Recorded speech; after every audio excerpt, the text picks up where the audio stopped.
Habit eksperti. Deri sot i keni zgjerë vezët gabim. Ja përse.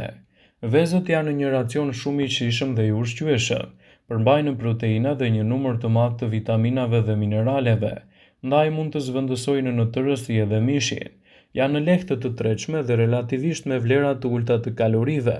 Në sajt të lëvozhgës, vezët përmbajnë të gjitha vlerat ushqyese. Ja këshilla se si duhet i zjeni ato. Vezët e ftohta i lini në tenxhere në një rradh, shtoni ujë nga çezma rreth 3 cm mbi vezë. Ulojeni dhe në temperaturë të lartë e zjeni derisa të vlojë. Ulni temperaturën në zjarr të ngadaltë dhe e zjeni për 10 minuta. Shtoni krip në ujë gjatë zjerjes për të qëruar më lehtë. Pastaj vezët i lini nën vrushkull të ftohtë të ujit. Pasi të ftoheni, vendosni në një kuti të pastër ose në karton për të mos absorbuar aromat e ushqimeve të tjera nga frigoriferi. Vezët e freskëta qëndrojnë nga ato të cilat janë të vjetra deri në 7 ditë.